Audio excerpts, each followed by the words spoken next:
ঠান্ডাটা কিন্তু বস এবার জাকিয়েই পড়ছে। আপনাদের ওদিককার হাল কেমন? বরফ টরফ পড়ছে? অবশ্যই সেটা আগে কমেন্ট বক্সে লিখে জানান। যাই হোক, এই ঠান্ডার মরশুমটাকে গরম করার জন্য বেশ কিছু হাতে গরম টেক নিউজ আপনাদের জন্য নিয়ে এসেছি। হ্যাঁ, বেশ কিছুদিন টেক নিউজ গ্যাপ পড়ে গেছে, তবে কথা দিচ্ছি যে আর টেক নিউজে গ্যাপ পড়বে না। আর আপনাদেরও কথা দিতে হবে, এবার কিন্তু ডেলি একটা করে লাইক চাই, 1500 লাইক প্রত্যেকটা ভিডিওতে করবেন তো। তাহলে এবার সরাসরি টেক নিউজে চলে যাই। হোয়াটসঅ্যাপ যারা ইউজ করছেন তারা অবশ্যই এবার সাবধানে হোয়াটসঅ্যাপ ইউজ করবেন।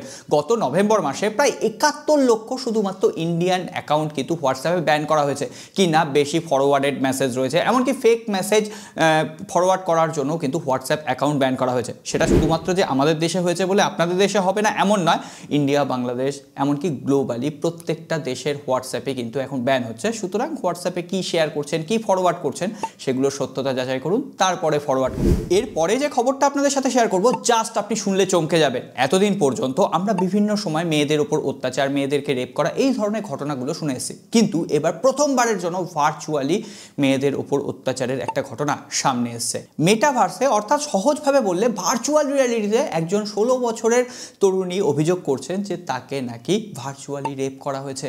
কতটা সাংঘাতিক ব্যাপার একবার বুঝতে পারছেন? একেতেই ডিপ ফেক টেকনোলজি নিয়ে আমরা ভুগে মরছি, আমাদের বাড়ির মহিলাটা আদৌ সেফ কিনা আমরা বুঝতে পারছি না, তার উপরে ভার্চুয়ালি রেপের মতো ঘটনা ঘটছে। যদিও সেটা আমাদের দেশে এখনো ঘটেনি, তবে একবার গ্লোবালি চালু হয়ে গেছে মানে আপনাদের অবশ্যই সাবধানে থাকতে হবে। আপনার বাড়ির বাচ্চা মেয়েটা কোথায় কোন ওয়েবসাইটে কি করছে বা বাচ্চা ছেলেটা কি করছে অবশ্যই নজরে রাখবেন। বাজেট স্মার্টফোনের চাহিদা তো বরাবরই ছিল। আমরা যখন স্মার্টফোন কিনতে যাই ওই 10 থেকে 15,000 একটা বাজেট রেখে চলি। কিন্তু 2023 সালে একটা রেকর্ড দেখা দিয়েছে। একটা নতুন রিপোর্ট থেকে দেখা যাচ্ছে 2023 সালে বাজেট স্মার্টফোনের থেকে প্রিমিয়াম সেন্টিক স্মার্টফোনের কেনার হুজুক লোকের মধ্যে বেশি ছিল।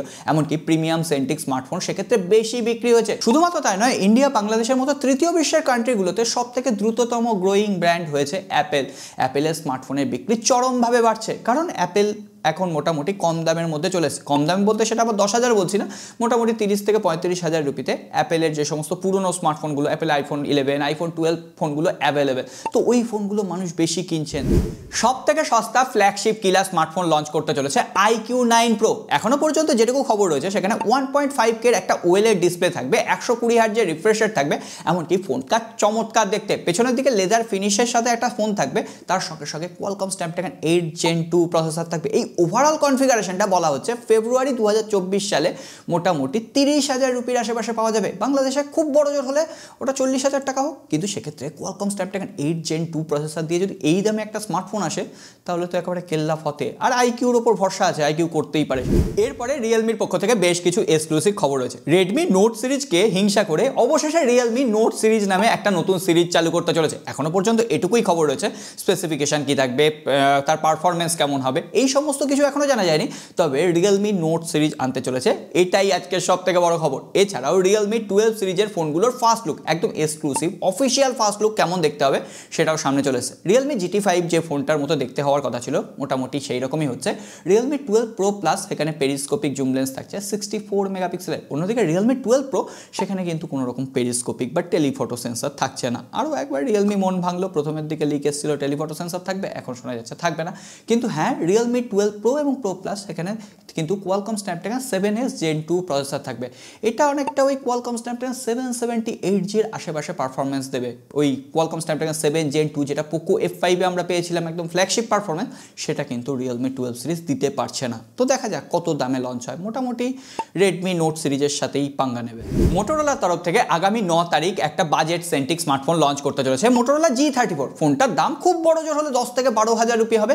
আর ফোনটা বাজেট হলেও স্পেসিফিকেশন কিন্তু একদম চরম রয়েছে। কোয়ালকম স্ন্যাপড্রাগন 695 প্রসেসর রয়েছে, যেটা ওই প্রাইস পয়েন্টে অবশ্যই দুর্দান্ত একটা প্রসেসর বলা যায়। আর বাজেট ফোন হলেও out of the box Android 14 থাকছে। ওই ফোনটার রিভিউ আসবে, খুব এক্সাইটিং ফোন। 9 তারিখ ওয়েট করে যান। টেকনো, ইনফিনিক্স, আইটেল এই তিনটে স্মার্টফোন কোম্পানি একের পর এক বাজেট ফোন লঞ্চ করেই চলেছে। বাজেট ক্যাটাগরিতে আর কাউকে টিকতে দেবে না। আজকে টেকনো পপ 8 ফোনটা লঞ্চ করেছে 6,000 রুপির প্রাইস ক্যাটাগরিতে। ওই ফোনটা যা যা ফিচার আছে না, বললে আপনারা চমকে যাবেন। 90 হার্টজের রিফ্রেশ রেট রয়েছে, UFS 2.2 স্টোরেজ টাইপ রয়েছে, ইউনিসকেট T606 প্রসেসর রয়েছে, ওই প্রাইস পয়েন্টে one of the best processor, বেশ ভালো টালো গেমিং করা যাচ্ছে। আগামীকাল একটা রিভিউ হয়ে যাক নাকি? এই ফোনটা খুবই ইন্টারেস্টিং, বেশ কিছু ফিচার রয়েছে, অবশ্যই রিভিউটা মিস করবেন না। অবশেষে officially Oppo Reno 11 series Indian মার্কেটে লঞ্চ করতে চলেছে। অফিসিয়ালি টিজ শুরু হয়ে গেছে। Oppo Reno 11 Pro Qualcomm Snapdragon 8 generation 1 chipset থাকবে, আর Oppo Reno 11 যে ফোনটা সেখানে MediaTek Dimensity 8200 চিপসেট থাকবে। যেটা 11 Pro ফোনটা সেটা প্রায় 50,000 রুপি দাম হতে পারে, আর নর্মাল যে 11 ভার্সনটা সেটা বলা হচ্ছে প্রায় 35 থেকে 40,000 রুপি। অবশ্যই ওভার প্রাইসড ফোন। আর Oppo Reno 10 সিরিজের থেকে খুব একটা যে আপগ্রেডেশন এমন কোনো কারণ নেই। আর Oppo কিন্তু ইদানিং স্মার্টফোনও খুব একটা লঞ্চ করছে না। তবে এত সব কিছুর পরে স্যামসাং এর সব থেকে exclusive leak Samsung Galaxy A55, যে ফোনটা ফেব্রুয়ারি 2024 সালে লঞ্চ করবে, ওই ফোনটার ফার্স্ট এক্সক্লুসিভ লুক আপনাদের সামনে এখন। কেমন লাগছে ফোনটা? হ্যাঁ, এই ফোনটায় বেশ কিছু জিনিস চেঞ্জ হয়েছে। এই ফোনটায় প্রথমবারের জন্য এ সিরিজের স্মার্টফোনে এবার মেটাল ফ্রেম থাকবে, পেছনের দিকে গ্লাস বডি ডিজাইন থাকছে। ফোনটা দেখতে ওভারঅল সুন্দর, S24 সিরিজের ডিজাইনকে কপি করছে, কিন্তু ফোনটার সব থেকে বড় প্রবলেম হতে পারে এখানে এক্সিনোসের প্রসেসর। স্যামসাং কিন্তু 2024 সালে বেশিরভাগ স্মার্টফোনে এক্সিনোস প্রসেসর ব্যবহার করবে, এমনকি A35 যে ফোনটা সেখানেও শোনা যাচ্ছে এক্সিনোসের প্রসেসর থাকবে। আপনারা স্যামসাং এর ফোন এক্সিনোস প্রসেসর দিয়ে অত দাম দিয়ে নেওয়া কি আদৌ পছন্দ করবে? তবে হ্যাঁ, এটা মোটামুটি কম দামে একটা ফ্ল্যাগশিপ এক্সপিরিয়েন্স প্রোভাইড করবে, কারণ S24 সিরিজ অনেকেই কিনতে পারবেন না।